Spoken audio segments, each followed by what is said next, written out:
Bonanza, we're hanging out. It's the Brandon Bonanza show. Bonanza,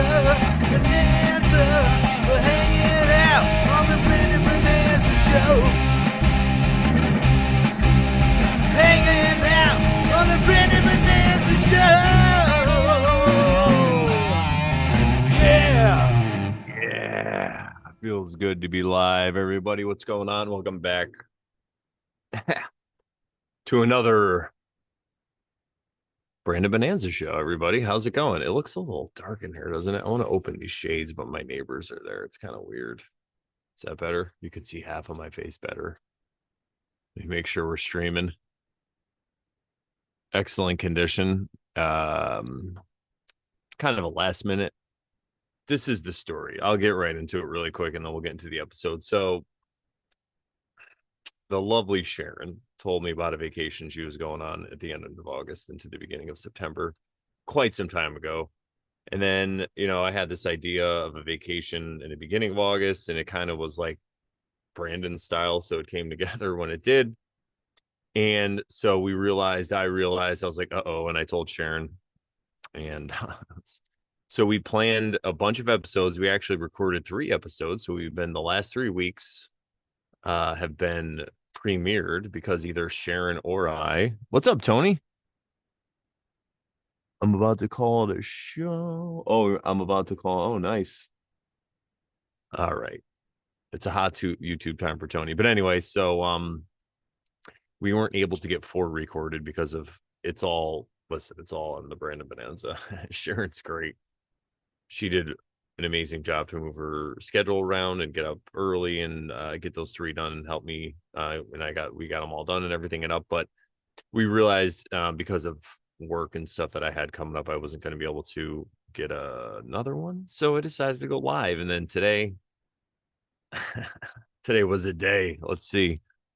Today was a crazy day. So nothing bad though, just busy doing stuff. And this whole week's been nuts, but I was able to live stream kind of last minute. But thank you for joining me and thank you for watching the show. The Over Sharon show will be back next Thursday, back in full swing. I got to say that we could probably talk about it next week, but it's been 3 years now of Over Sharon. 3 years of Over Sharon. Brandon Bonanza, this show has just been on forever. Like it's always been here. So we can't really celebrate anniversaries because it's eternal. It's always been here. It'll always be here. The Brandon Bonanza show, everybody. I got cat food on me. No, okay, good. It was just water. Anyway. Yeah, I'm excited. I don't have a quote for today. Kind of on a character for me, but I am going to pull a card and we're going to talk about the card that I pull. So I'm excited about that. Let me see what Tony has to say.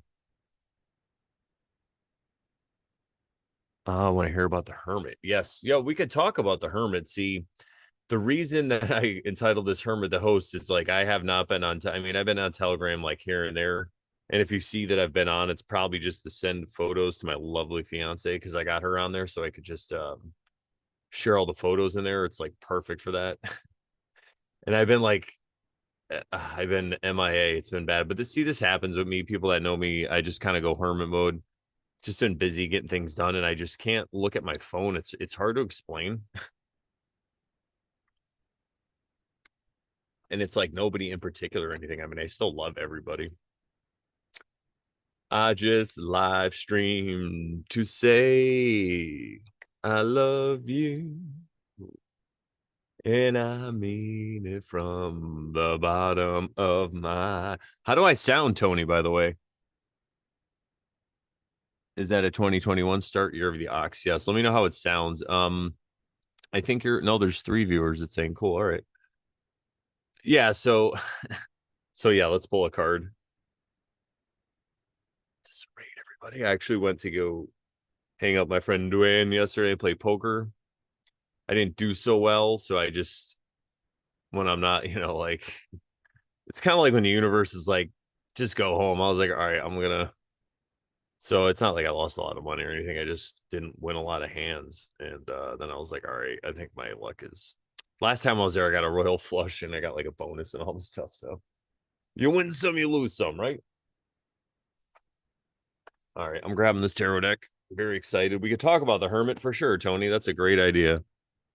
I can totally resonate with the thought that there's times when I feel like that I'm being lazy, but at the same time, I'm doing more things than most. Yeah, it's just an aversion of my phone. It's really weird. Like I'll even go on Instagram for a minute and be like, "What am I doing? This is ugh." But nothing against Instagram or anyone who goes on Instagram. It's just like I think I've just been Elizabeth and I are making big moves. So we were just on vacation in Maine and stuff. And I really wanted to focus that time with her because we work opposites. It's tough. She works uh, during the week, during the day. She works from home, which is great, but she's busy.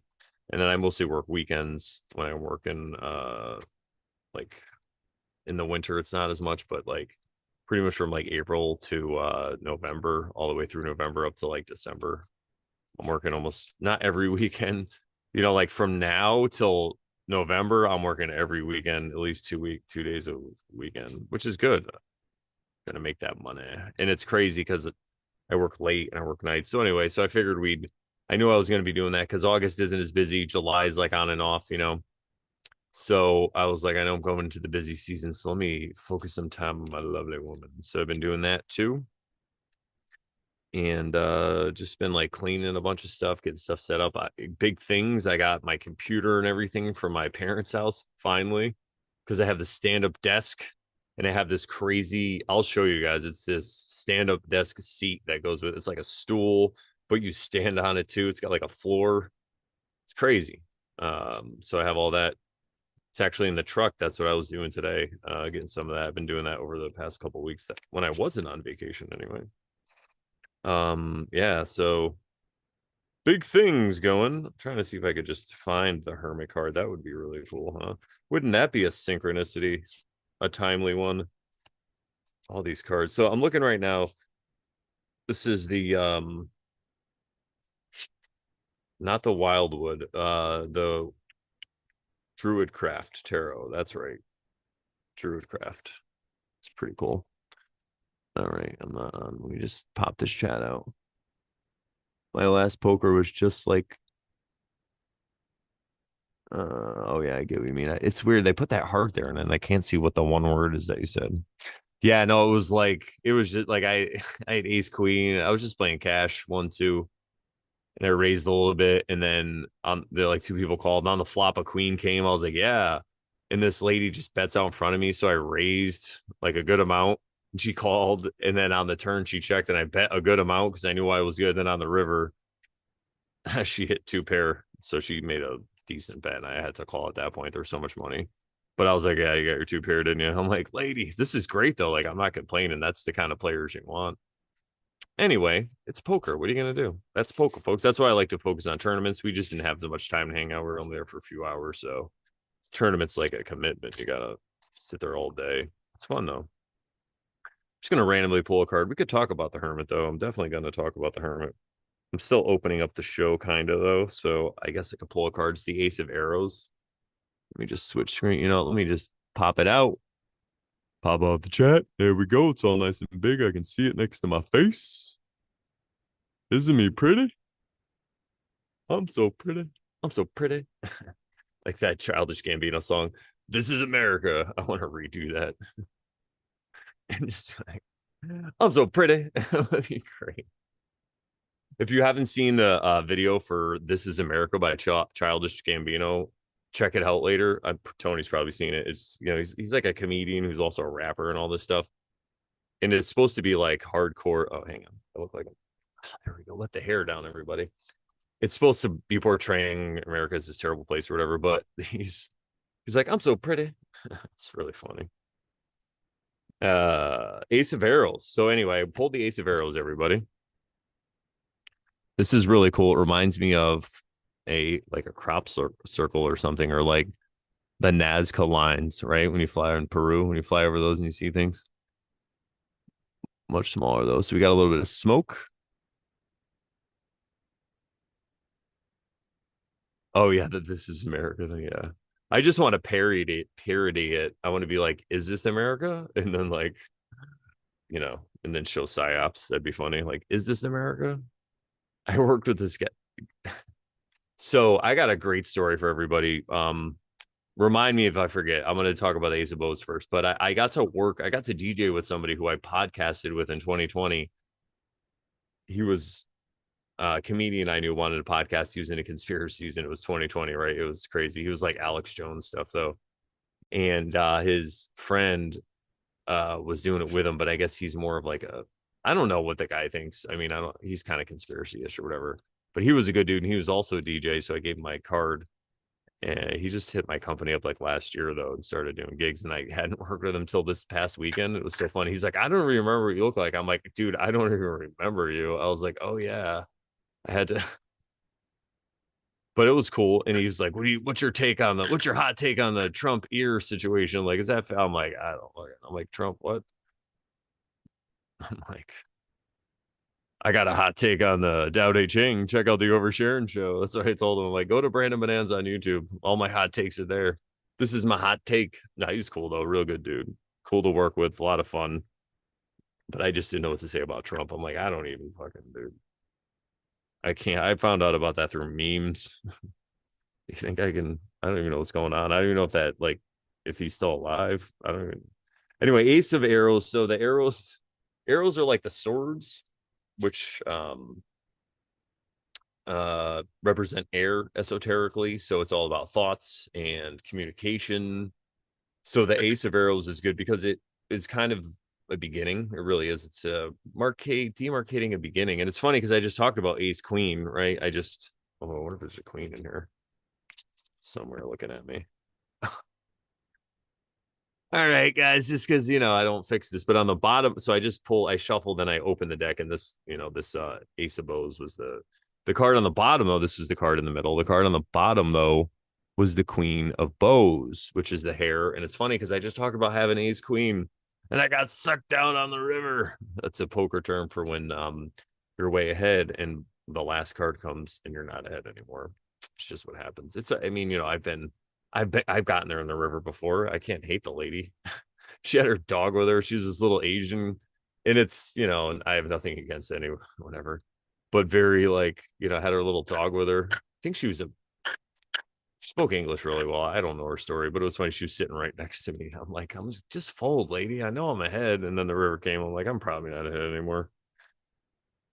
Anyway, Ace Queen. It's funny that it came back to that, but that's something I was talking about too. I've gotten much better at poker because I don't get as frustrated anymore. Like I was just like, all right, nice hand. I was like, okay, let's go on to the next one now. Like I wasn't mad or anything. What am I gonna do? It's poker. So communication, right? The beginning, new beginning is it's an ace. So it could even represent a new podcast if you want to start a podcast. Like if you're Tony and you call into all these podcasts, this is you. This is your card. That's you. You're the ace. You're at the beginning stages. Like if I was to call into a podcast, it'd be different because I've been podcasting for 10 years now. So, I have all this experience. I've been doing it forever and all this stuff, but you are gaining this experience and obviously you're much younger than me. So that's great. So you represent the ace. I'm more like the queen, right? Because I got this long, beautiful hair. No, but the queen of any suit, the court cards, there's four of them. You have the page, the queen, the knight, and the king. And the queen represents the highest of the feminine, and the page is kind of like the lower feminine stuff, if you want to look at a less mature, and then the queen's the more mature of the feminine energy. And we're talking about air, which is like I said, communication, like thoughts and all that stuff, and the female aspect of that and the feminine quality of that. And that's what this is all about. And it's the queen, so it's the chief. Yes, you have the king and you have the knight, and people argue about which one's higher, or where you're going to put it, but the queen for sure is queen of the feminine. So it represents somebody who it doesn't have to be a woman, but it just represents somebody who is fluent with their communication, especially about their emotions, because it has to do with the feminine aspect or how they feel, and they can communicate them clearly, and they can also with another person. This way they can help maintain a really good relationship. Also, when you have Queen of Swords or Queen of Bows, it's about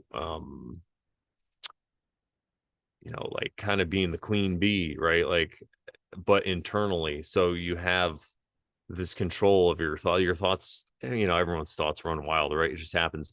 But instead of being flustered by it, you're just like, all right, those are just my thoughts, and you let them go and you can detach from them.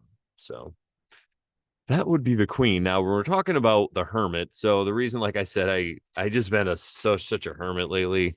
Anyone that's watching this, nothing against you guys that I'm friends with or whatever. I just, I haven't been talking to anybody. Not even myself. I've been ignoring myself. It's crazy. I'm like, Brandon, why don't you talk to me? And I'm like, no,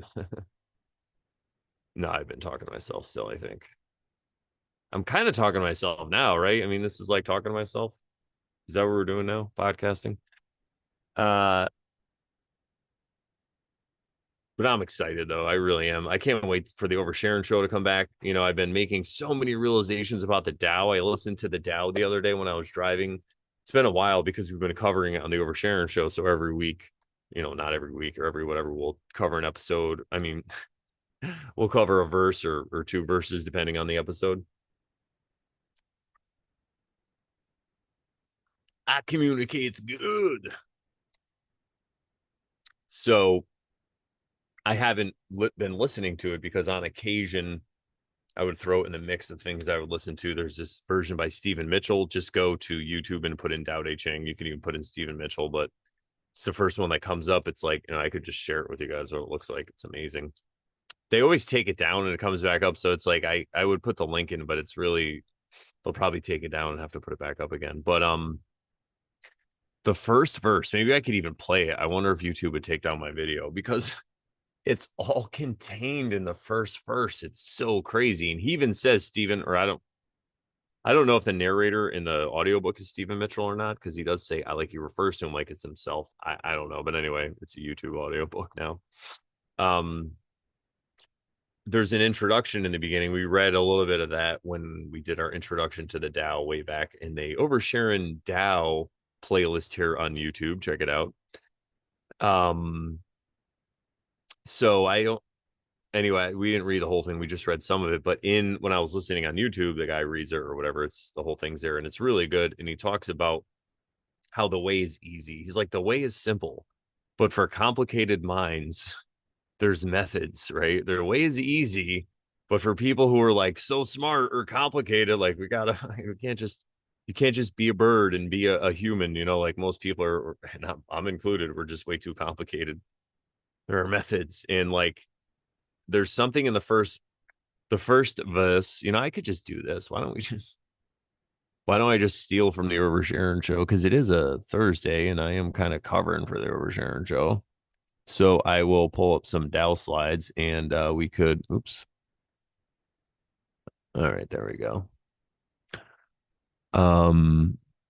There it is. Boom. We'll pull it up and I'll read the first verse, the Stephen Mitchell version. Because I listened to it and it blew my mind because so you have verse 1, right? And then you have 80, I don't know how many verses, a bunch of verses. There's so many verses in the Tao, let me tell you. So anyway, we have a bunch of verses, but it really is all contained in the first verse, and it's like he says, for complicated minds. So it's like if you don't get it in the first one, then you have to keep reading. But I think some people get it in the first one. I didn't the first time I read or listened to this, so I'm not saying I'm like some Superman. And maybe only after by studying something like the Tao or getting this mindset will you be able to pick it up the first time, because it's kind of like a code. Any type of, we talk about all the paradoxes that exist in the Tao, and anytime you have something like that, you're gonna have a way to interpret it or whatever. You get it. I don't know what I was saying. I looked at the chat. That's what I get. All right.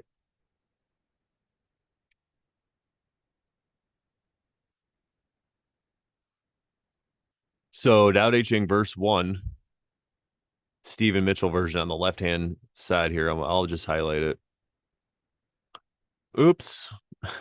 So bad at highlighting. I'm good at other things, though. It's okay.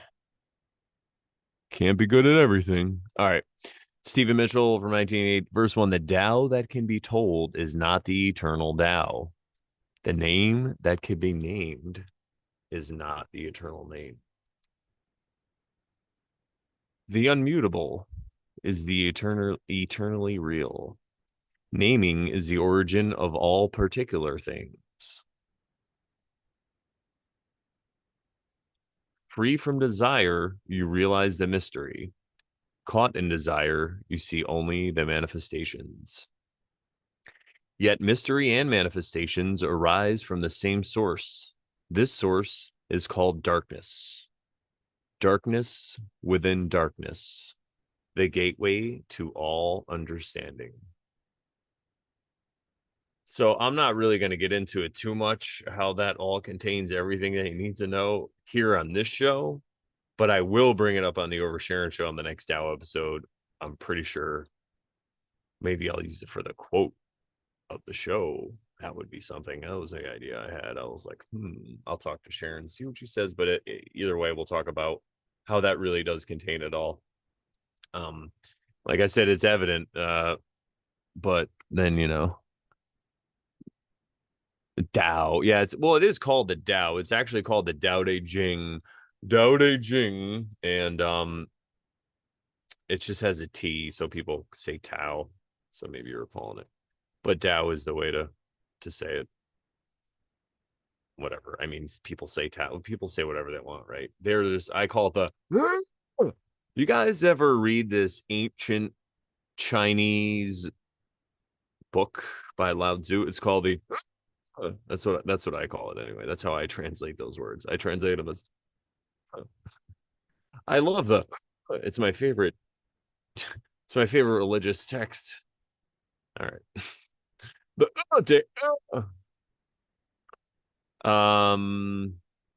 So the Hermit, right? Let's talk about the Hermit. Let me find a good picture of the Hermit that I could bring up and we could talk about the Hermit and I could show you guys what I mean.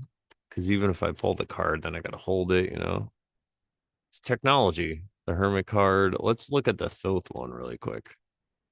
No, you know what? Let's do this. Let's do the Rider first. Rider White, and then we'll go through some of them. So the Rider Waite is like the chief dog, right? Like everybody shoot. I didn't want to click on Etsy. Now I'm gonna get Etsy reminders to buy things. Oh, this is it's like a wall. I'm actually, it looks like I'm doing, can I click on this and not? There we go. All right, this is gonna work perfectly. You don't have to buy the Waller, everybody, though, but this will work for my purposes. All right. So here we have the Hermit card. Let me see if I can make it bigger. It doesn't get that. Can I get the whole thing? Look at that. Yeah. Boom. Perfect. Okay. So it's card number 9 in the deck in the Major Arcana. Oh, I guess I got to keep the magnifying glass near it. So the magnifying glass isn't part of the card, everybody. I think you guys get it. And if you're looking at the Major Arcana as a guide to inner work or self-work, that's like really what I recommend. I mean, you know what? Listen, do whatever you want with the tarot. This is what I use it for, inner work. So there's different, you got 1 all the way up through 9, and the different cards represent different steps along the way, different awakenings, different things that happen. And something that happens on the path for sure to a lot of people is this Hermit thing, especially if you are a introvert. And you get these realizations. A lot of times what happens is you have some kind of shift in the way you see the world, and then you have like what's called a dark night of the soul, people call it, and you really don't know how to be in the world. It's like this new truth. For me, it was I had like severe intimacy issues, I say in my book. You could check it all out, shadowwork.com, read the book, it's all in there. And I just had this whole new way I saw the world. It's just like a drug addict when they have like a rock bottom moment and they don't want to do drugs anymore, or they want to get their life together or whatever. same kind of thing. And a lot of times what happens is people go into a hermit mode. And especially I said, like if they're an introvert. Now, I don't know if I had any major, I guess I had some major realizations and breakthroughs, but that's not always why I go through hermit modes. Uh, I just, uh, I am a little different. I mean, there's other people like me too, but I guess you could look at it through the lens of, if you look at Jungian psychology and Myers-Briggs, I'm an INTP. So my connection with people is much different. Like people are, to me, if I like you or I love you, baby, and you're my friend, you're always here with me. Like it's so crazy. You're just always here in my mental landscape, right? And so sometimes that leads me to not contact people in real life all the time, which for me, I'm just like, oh yeah.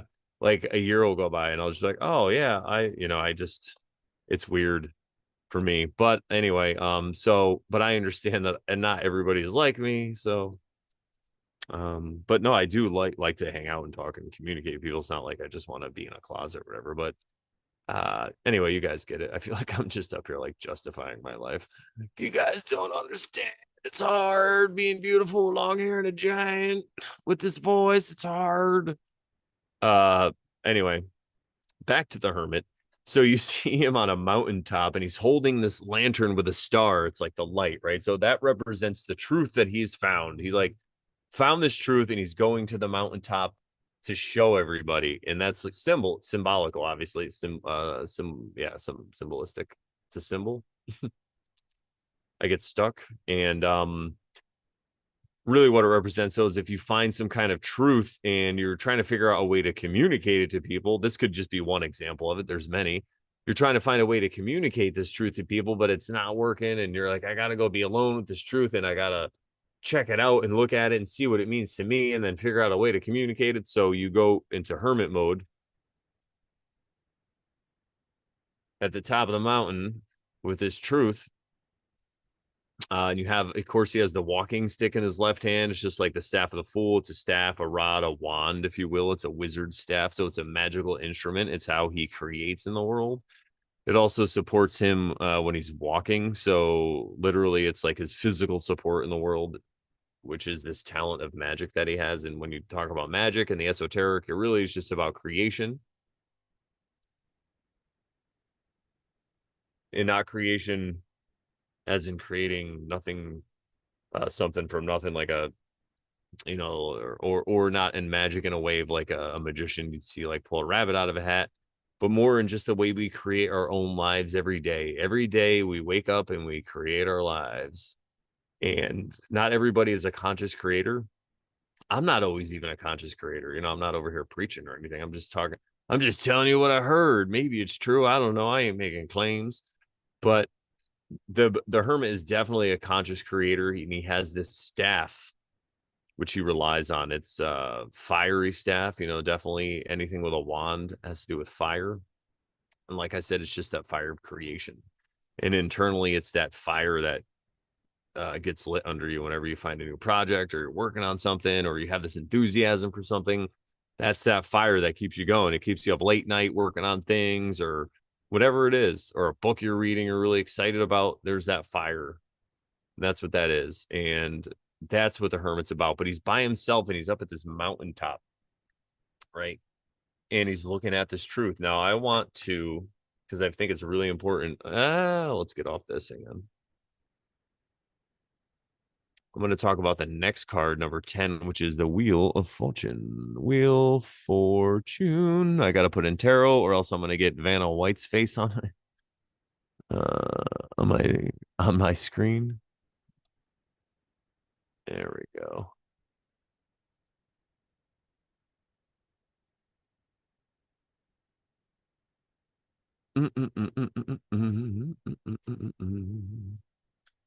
All right. So, this is a whole article about the Wheel of Fortune. And of course, the pictures. I hope you guys are having a good time. Check out More Laws, More Problems.com. That's my website. As I get this Wheel of Fortune, this one is not going to work. Yeah. That's all right. There's always another. All right, hey. Here we go. I'm just gonna share the. This is when we're on the fly. This is how we do it. So you got the Wheel of Fortune next. This is the next card in the Major Arcana. So if you're looking at the Major Arcana and you're using it as some kind of tool for self-development and you're learning symbolism and all this stuff, think about the Hermit. He gets this thing he had, as a person who has like a dark night of the soul. They're hermiting, they're all by themselves. They have this truth, they're figuring it out. What's the next step? Boom, Wheel of Fortune. What's the Wheel of Fortune about? The Wheel of Fortune is just basically telling you that you get in what you put out. It really is what it's saying. A lot of people think there's like luck and magic and all this stuff. Well, I just talked about magic, right? But they think there's this secret shortcut or whatever, and they could spin the wheel and get rich, take a lottery, even poker, right? Why do some people play poker so they could be rich? I play it so I could get sucked out in the river. No. But it's fun. It's like chess, it's very especially when you play a tournament. But the Wheel of Fortune, though, it's just about anything in life. You could apply it to any situation, and you're basically spinning the wheel. And if you look at it, it looks like it's some kind of like archaic compass.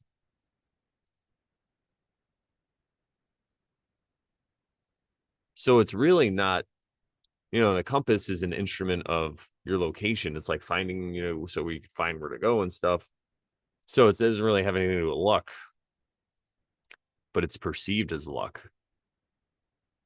The reason I wanted to bring this card up, though, is to talk about, when you hermit and then you come upon the Wheel of Fortune. So whatever this truth is, when you're going to try to share it with the world, and this analogy that I'm using, you have all these different ways. Like the world is your oyster, and the poil inside is your dharma. There you go. How are you going to share it with the world? That's what the Wheel of Fortune's all about. And how you share it with the world is going to have a lot to do with your outlook on the world and your worldview. If you're a victim or a victor, I would say. But that's the Hermit in a nutshell. There's so much more I could say about it. But if you're feeling like that and you want to get away from people, it's okay. There's natural cycles in life. And, that's what I've been doing. I gotta go. I'm gonna catch up real soon, I promise, on everything and get back in the swing. I'm so excited. I have so many ideas. I think I was singing last time. I did a car. Where's the chat? What's going on? What's up, Emmy Lou? What is going on, Dissident? And what's up, Gnostic? I think I said hi to you earlier. Hi, everybody. I don't know if you guys seen the show Lost. Don't worry, I'm not going to spoil anything. The only thing I'm going to spoil is that Claire is so annoying with a voice. I love the Australian accent. I've always loved it, but for some reason, Lost, we've been watching it lately. And Claire is just like, because she's always like, Charlie, come here, Charlie. Like, I guess you could say she's an attractive woman, and you're on a desert island. But if I was Charlie and she was like, "Hey, Charlie," I'd be like, "All right, I gotta go like fight a polar bear. I'll be right back." Charlie, take a gun. No, this plastic fork will be plenty to fight that polar bear. I'll be right back. So I was driving one day and I was being musical and I was started singing and I came up with a song for Lost for Claire and Charlie.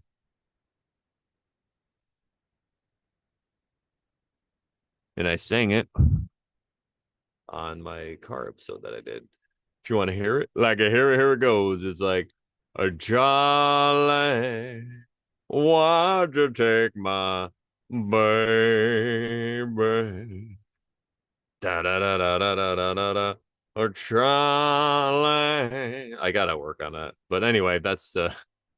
I think at next open mic I go to, I'm just gonna do that and just be like, really get into it and just be like, Charlie. Why'd you take my baby? I think it'd be funny. You know what? If no one else laughs, I am gonna laugh my own ass off, especially watching it later. My neighbor's still out there. Oh no, they went inside. I'm like on the second floor, so I have this sniper view of them when they're on their patio. It's really funny. All right. I mean, I wanted them to hear me sing it. I've been singing it all the time in like at gigs, and I'm like, try. People are listen. If I get murdered, you guys will know why, because I couldn't stop singing that song. And somebody was like, can't take it.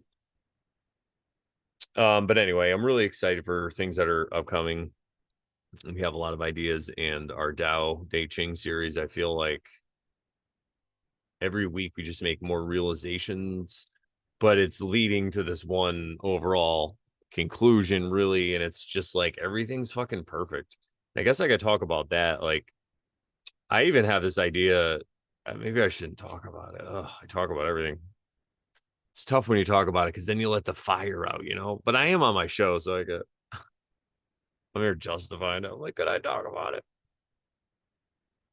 But my idea is like to just go on stage and like work in the fact that I keep trying to tell everyone they're perfect, like the audience, you know, be like, guys, I got this offensive thing, like, because truth is the most offensive thing, and you're all perfect, and the world is perfect. Like, I know, right? Like, I'm the only comedian to offend the whole fucking audience with nice words. I'm the only one to ever do it. There we go. Tao Te King. Exactly.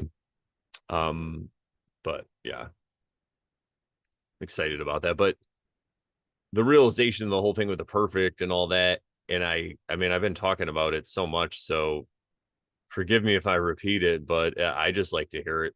So hopefully you guys do. But it really is about there is no work to do, like spiritual work, or I'll just put it like this way: if there's a true guru who's trying to help people with spiritual awakening and their spirituality, a true guru knows that eventually their students are going to leave. Like they're not trying to, in my opinion, they're not trying to gather a following and like start a religion or something, or they're not really doing it for any kind of praise, really, or any kind of external validation. They just feel like they have a knack for it or whatever. And in that same way, as a student, because we can all kind of look at ourselves as students if we want, we don't even really need a guru. We could even look to our higher self or God or Christ or Krishna or Buddha or Muhammad or Bart Simpson, anybody who you want to kind of model your life or your behavior after. And you look at them as your guru. And if you ever fall short of the mark, which we all do every day, probably, or whatever, not to make any claims, but if you do, it's all about just not being hard on yourself. Because this whole idea that we're perfect is to realize that there's no work to do. Yes, meditation's great. Sound healing is great. Tuning forks are great. All this stuff is great. Tobacco's great. I love it. Cannabis is great. I don't have any I can show you. Coconut water is fucking. But the idea of this whole thing is to realize that we don't need it to make ourselves any better than we are because we're already perfect. So, like, if you're an alcoholic, for say, or like say you drink too much and you want to drink less, this cycle probably sounds familiar to you. You say to yourself, I want to drink less. And then you're like, yes. And you start the day. And then the day is a fucking day. And you're like, I need a drink. And then you have a drink and you have a couple. And then either then or sometime later, this is going to be a short podcast, by the way, guys. Either then while you're drinking or later, when you're sober up, you regret it and you feel bad about yourself and you beat yourself up. And it leads to you having a shittier day the next day, and it just repeats the cycle, right? So the whole idea of being perfect is to say, oh, fuck, I drank, but it's fine that I drank yesterday. You know what? I don't have a drinking problem. Everything's fine. But no, to really see yourself as already perfect, because a lot of people drink to escape, right? They want to escape their life, their situation, the way they look. their job, whatever it is. And if you can realize that, say it's like you're overweight, instead of looking at yourself and hating your body, you look at yourself and start to accept yourself as perfect. And I feel like the acceptance of anything, the drinking or whatever, overweight or drugs or whatever issue you have, tobacco, or you see it as perfect and you say, you know what? It's okay that I do this. It's okay because I needed to do this to get to where I am now. And now I'm here. And maybe tomorrow I won't. But if I mess up and I do it, it's okay too. And I know that sounds like a really slippery slope, but this path isn't really for the faint of heart. This isn't something I would just tell, like, a beginner or somebody who's like, hey, what should I do? Like, fucking, you're perfect. Don't worry about it, man. Just keep running over. But that really we would, because I'm just like, do it till you're done. Like, I can't, you just got to follow your intuition. Really, when somebody asks me what to do, it's like, I don't, what's that little voice in your head telling you to do? If you can't really hear it, maybe meditate, and then it'll clear up, because then you could realize that, oh, I can actually let these thoughts go and I don't have to be attached to them. And when I'm like, oh no, what's going to happen tomorrow? And oh wait, that's just future thinking. We could all be dead in 5 minutes. We could all be dead 1 second. You know what I mean? So future is just bullshit anyway. So that's really what meditation helps you kind of figure out. Anyway, that's what it did for me. So again, there's different methods and different things to figure out this stuff, but it really is just about accepting things. And this is like the Buddhist message, right? This is what Buddha said. The minute that you don't accept something, you start to suffer. So whatever you don't accept out there, like if somebody dies, and I'm not saying this is easy to do, but if somebody dies, this is the truth of it. They're dead, right? They're not going to be in contact the same way they were with you in this realm. Now you can either accept it right away, or you can get really upset about it and grieve. And it happens. People close to you die. I mean, we get upset, we grieve. I understand, but I'm just using this as a stark example. It's kind of like in a combat situation, though. Like, so yeah, and really in everyday life, but if you're a soldier or whatever, or a Marine, and you're in combat, or a Taliban, and people around you start getting killed, if you freak out and start to mourn all them and go nuts in the moment, it's not going to be good for you. So a soldier accepts it right away. He's like, especially a seasoned soldier, a veteran. He's like, all right, this guy, you know what? We gotta just keep moving forward with our objective and regroup or whatever, And so that's kind of how you go through life, and you just accept things. Now, there's a fine line, of course, between like accepting things and then like also repressing them and pushing them down and all that stuff. But we're talking to the experts here, right? I mean, who knows? Like, we all have blind spots. We're all repressing things, probably, right? So again, even though I am perfect, I'm not perfect, but I am perfect. I don't know how this works, but the acceptance thing is huge, though. Really, if you could just start to accept things, and it doesn't mean that you have to allow them to even happen, or it doesn't mean you even have to. That it doesn't mean that you can't stand up for yourself, or create boundaries, or even defend yourself if someone's coming at you. What it means is just realizing that you're not a victim in the situation when things happen. That's how you accept it. The long and the short of it, you look at it, you're like, oh, that's reality. Like, this car's coming at me. I gotta accept it, and I gotta jump out of the way. And if I don't accept it, I'm gonna get run over. Just anything in life, I think, is like that same thing. It's just about acceptance. And now, like I said, it does sound harsh, and it sounds like I'm just like, oh, just go through life and be cold and all that. That's not what I mean either. Obviously you want to love and you can feel and all this stuff, but in death, that's like expert level. I was just using that as an example for an analogy. But just everyday things that happen in life, like when you go to the grocery store and you want to get something and they're out of it, you just accept it. Or you get to the front and there's a long line and you're going to be late. You just accept it. And the whole being late thing, kind of guilty of it sometimes. I mean, this podcast is kind of late, right? But if you think about I guess being late's a bad example. I was just going to talk about external validation, and it kind of has to do with why people are afraid to sometimes be themselves or express themselves honestly or be late. No. Or even maybe speak in front of people or do a podcast or speak in public, like I said, or whatever.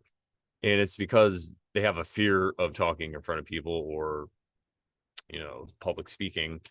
And when you follow that to its logical fear train conclusion, a lot of times it has to do with people are afraid they're not going to be accepted by other people and they'll be ostracized because they're going to get up there and they're going to do something wrong and people are going to hate it and they're going to be alone.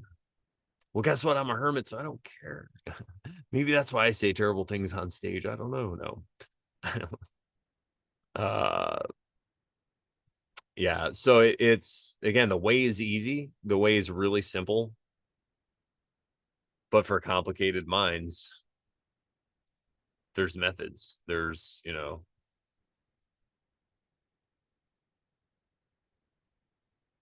practices and exercises and rituals and all these things. And I'm not saying there's anything wrong with any of this stuff at all, because again, it's all perfect.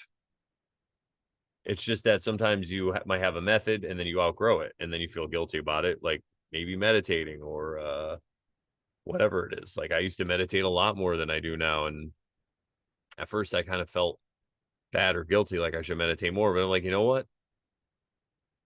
It's perfect because once in a while I'll do it, but I don't want to do it every day. And that's why I don't do it, I guess. I don't know.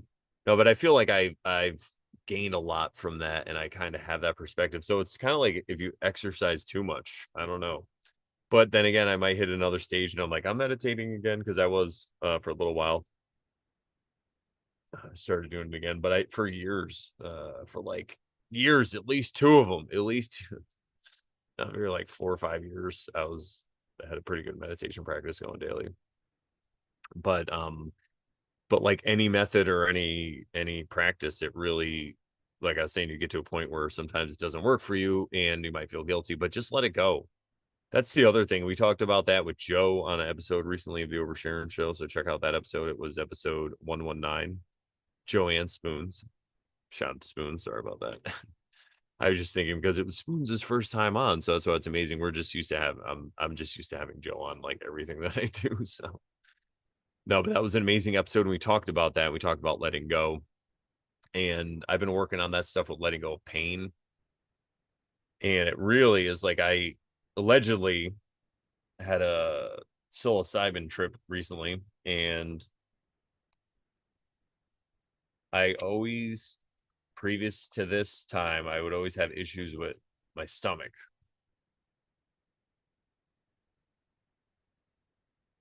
I tried eating them, making a tea before, put lemon on them because it's supposed to break down them, all this stuff. And although those things helped, the tea and lemon was definitely better than just eating them. I still had this, it's like a pressure. It's really weird. It felt like I had gas or whatever. And it just wouldn't go away. And after a while, it would hurt. And this time I took them, we did tea and I used lemon also. And the way that, and I guess I never realized this but when it started to happen, I'm like, oh, this is that familiar, here it comes. And it's just like this wave that would wash over me. And it was like a wave, kind of like a pressure, I guess, not really bad or anything, just like a little bit of pressure. And it washed over my body. And then what would happen before is it would like land in my stomach and then it would just stick there. And I'd be like, and I would feel it and I'd be like, oh, but this time I'm like, I accepted it. And I'm like, and it just rolled off me. And I let it go and it didn't do that in my stomach. And actually, I got a few of those waves and then this didn't happen every time. But a few of those times when the wave washer actually like farted and it helped. I was like, whoa. It was so there's something to that letting go thing. And the way that I've been working on it, because it's when you hear about like how to do it's not like you're like, all right, go on your computer and you hit Control Shift F7 and then you want to go, and then right click. No, it's like the way people explain it, it's like this internal thing and everybody has a different way that they perceive their internal world, or at least explain how they perceive their internal world. So, since that's the case, it might be a little tricky for some people, but what I've been doing is anytime I've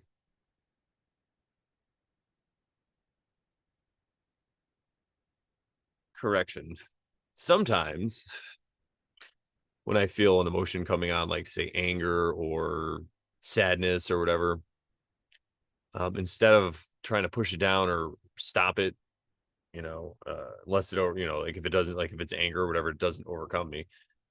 Then what I usually would do is just like try to be like, oh, I shouldn't be mad and like look at all stuff. But now I'm just like, or whatever it is, they're sad. I'm just like, oh, all right, let me just feel this feeling. It's okay. I can let it go. And I just been doing that. I'm driving. I'm like, oh, and it's been helping, so that's the whole David Hawkins method. Dr. David R. Hawkins, the Sedona guy. Look him up. Letting Go. Just looking, and he has a Power versus Force book. And I think Letting Go is the other book. Yeah, it's all good stuff. Probably gonna wrap this up. Way woo way. Exactly, Dissonant. I hope you guys enjoyed this. Yeah, 7 o'clock. So I think I've been going for what? I wanted to go. Let's check YouTube. We've been going for 50. We've been going for 50 minutes and 55 seconds. Well, excuse me. It's another thing I've been seeing insane numbers lately. So I don't know. Maybe it's just, what do they call that? Parallax, when you're only looking for the things you want to see. La la la. Hey, you never know. I think it has to do with synchronicity. It's a message. Well, anyway, thank you guys for tuning into the Brandon Bonanza podcast. I know it was a short one this week and it was late and Sharon wasn't here and it was just Brandon. But we'll be back to our normal Over Sharon episode, or normal Over Sharon routine next Thursday, if I could talk. And so I'm excited, like I said, to get back into that. Make sure you like, subscribe, comment on this video. Let us know what you want to hear. What do you want to hear us talk about more? What did you like about this? What didn't you like? Let me know. It all helps. As long as you're not being nasty or whatever, I definitely accept constructive criticism. It's how I got to where I am today. You think I was always this? You think I was always this? You think I was always this? What's the word I'm looking for? I was trying to do a joke. You think I was always this well spoken? But anyway, yeah. So try again and practice and take constructive criticism. So anyway, leave some comments. Let us know what you think. Subscribe. Check the audio podcast for Over Sharon is on Podbean, which means we have it on all the places you can get podcasts. So check it out there if you like your podcast audio style. And this way you don't have to have your screen open for YouTube. And we're also on Telegram. All the links are probably not below this video, but go to any Over Sharon video and the links are there. I'll put them in there if I remember. Anyway, thank you guys for checking out the show. I'm going to play this amazing song again. Shout out to Quentin. I'm going to be on his show soon. And if you're listening to this, Quentin, sorry, I haven't been avoiding you. I've just been a hermit from the world. The world. Not the world, just a lot of people. But not everybody. Some people in Maine saw me. Got some good friend Maine stories, too, for you. Met some cool people. All right, I'm going to play this thing and get out of here. But you guys are amazing. I really love you. Thank you guys so much. Have a good one.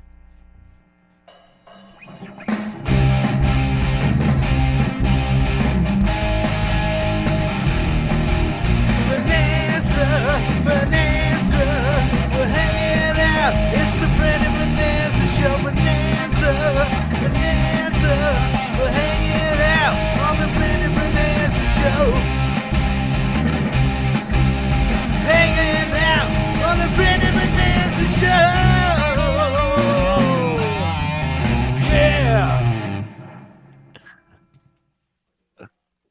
18 views. Not bad. Not